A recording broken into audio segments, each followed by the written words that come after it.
on the north side of 240. I believe I just crossed Bryant, and I'm looking off to my south and east. I'm watching for power flashes or anything else that tells me that's in contact with the ground, but I'm almost guaranteeing that it is.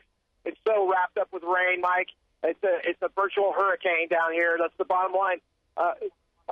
Okay, we just had a power line snap with Kevin Cosby. He just said he just saw a power line snap off and saw some sparks. So the power lines are taking a beating down here. We saw several power flashes. There's still some power. Mark, let's go to Kevin and Meg here with an important update from the OHP. We do, Mike. Thank you very much. We have Betsy Randolph on the phone with us right now. Betsy, we need an update on the road situation out there and some of the damage. What do you know? Guys, let me tell you something. We've got a terrible situation that's going on Interstate 40 and Interstate 35 right now. Multiple cars that have crashed, multiple semis that have overturned. That's from El Reno all the way out to Tinker. I-40 is at a standstill. We're pleading with people to get off the interstate. Now, this includes the Interstate 35 coming north from Norman, from the Dallas Junction, which is I-40, and south. So I-40, I-35, I-240, it's a mess right now, and we want people to get off the interstate and seek immediate shelter. We've had reports of people being pulled from semis and vehicles. What do you know about that? Out on Interstate 40, Betsy. We have had that problem. We have had that problem on Interstate 40 out west, through El Reno, through Mustang, through Yukon. We've got several injuries where we've got troopers standing by waiting for IMSA paramedics to get to the scene to transport the injured people to a hospital. So we're asking folks, do not get out and drive around if you don't have to. If you're already out on the interstate, if you're on I-40 coming into the metro from the west, we ask that you hold up out west of town and not come into the metro. You're not going to get anywhere anyway. If you're coming in from the east into Oklahoma City, we're asking that you hold up out east and seek shelter. We know that the storm is tracking to the east, and we ask folks to go far south of I-240 and stay off the interstate system and stay tuned and stay where you can listen to the weather and seek shelter. We're asking folks to do that right now. Absolutely. Betsy Randolph with the OHP, thank you very much. We'll be coming back to you for more reports later. Right now, let's go back to the forewarned storm. That's right, Mike. Well, here's the latest, and things really have not changed. There's still a tornado on the ground near the old GM plant right now. I guarantee it, no doubt about it. That is heading over toward the northern sides of Lake Draper, but it's out there by around Midwest Boulevard and 240 right now, so it went through parts of Del City, Crossroads Mall, 240, all in through there. It's still on the ground. There may still, we have, how big was that tree? 12 inches. Foot diameter tree snapped at 104th Southwest and Western. So that'd be Oklahoma City address, but that's down, for simplicity, it's far, far west more. But it's an Oklahoma City address. It's right in through here. So 1 foot diameter trees snapped. There's still a circulation right there. Tornado warning for Norman. It's heading down through Cleveland. Say that again, Troy. This one here likely still on the ground.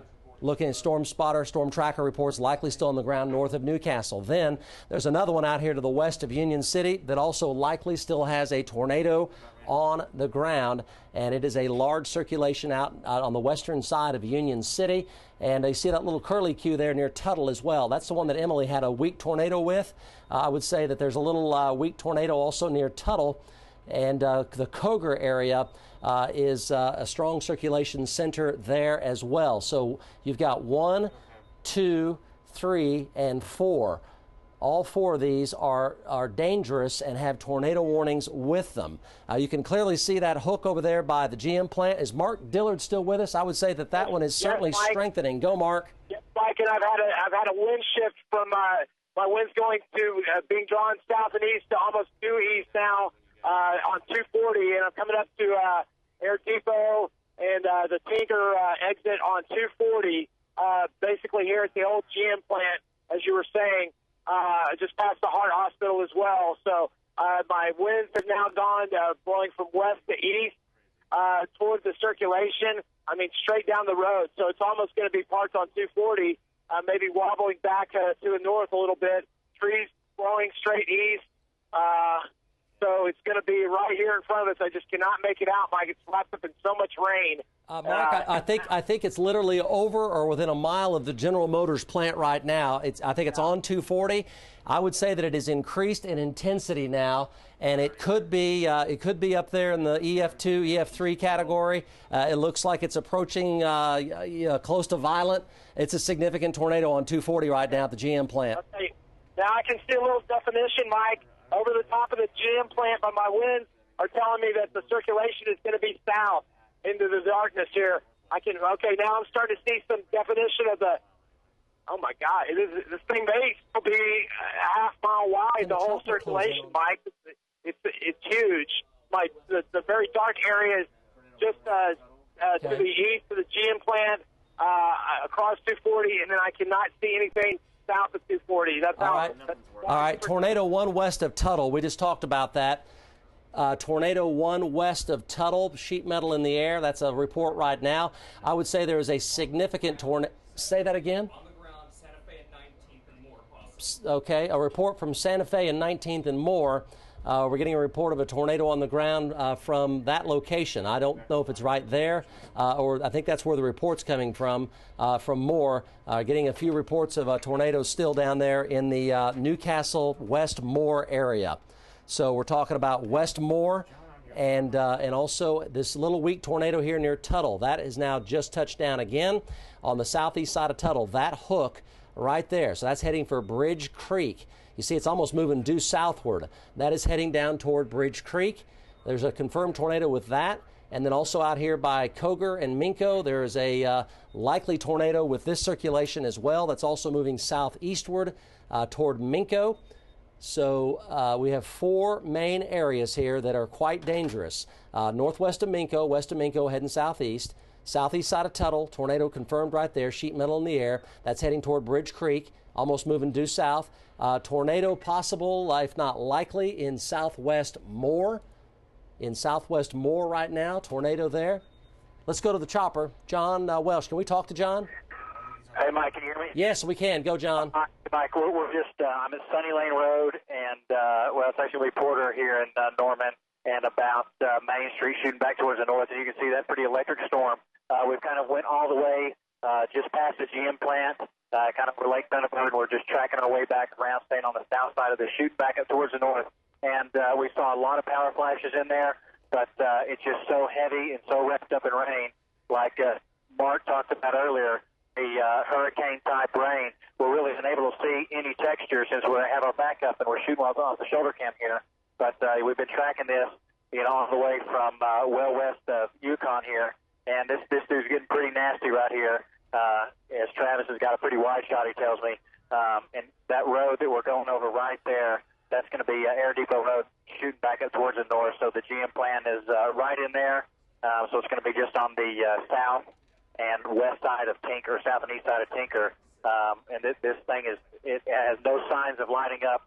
We can look all the way back to the west towards Tuttle. We've got pretty much a wall of rain from Tuttle, from our vantage point, all the way through pretty much over the east side of Draper now, Mike. Okay, John Welsh, Bob Moore, Chopper 4, appreciate that. John, when was the last power flash you saw?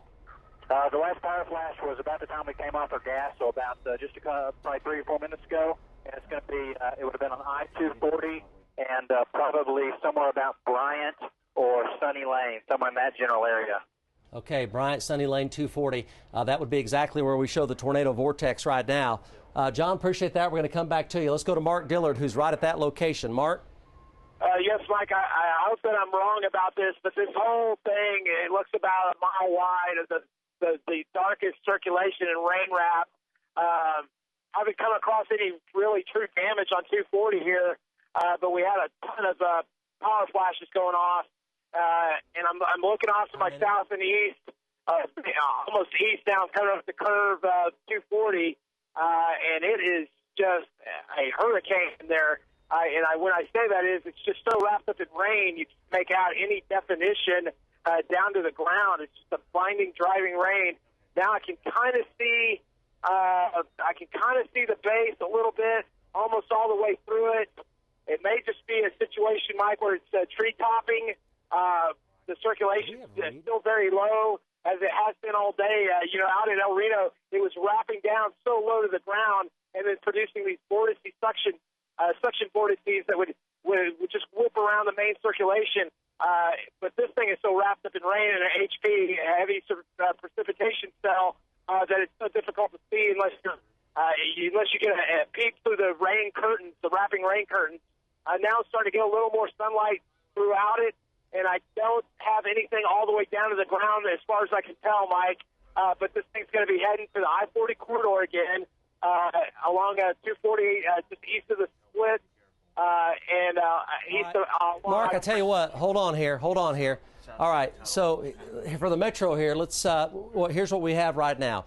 This is a significant tornado here. It's very close to South 89th Street, about ready to go over Draper Lake. That is a significant tornado. Also, there's a tornado with this one. We've been talking about it in more.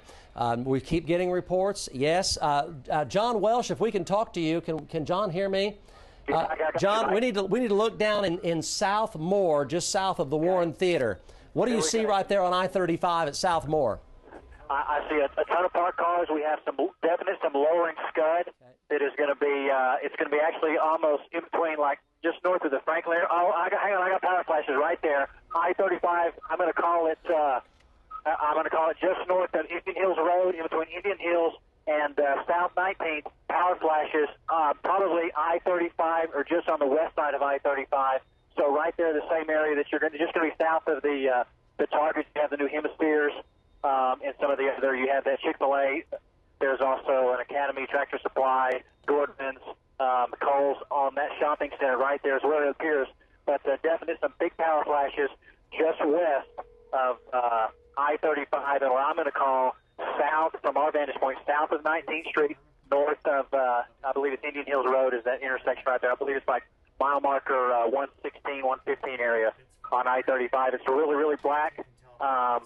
And heavy rain in there. We've got some scud that's going to be coming down from the south and east of there.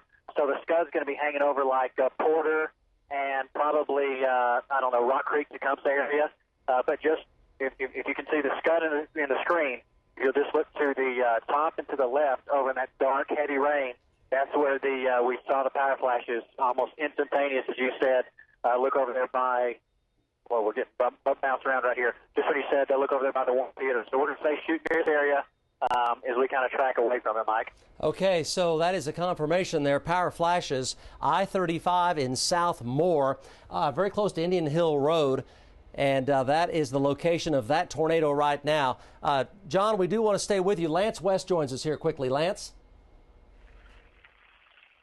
Hey, Mike, we are trying to get to I-40 where those cars were overturned in the tornado earlier, and boy, it's just a wall of water out here, my friend. These roads are covered in water. There have been some swift water rescues out here. We saw our first bit of tornado damage on Banner Road in Reno.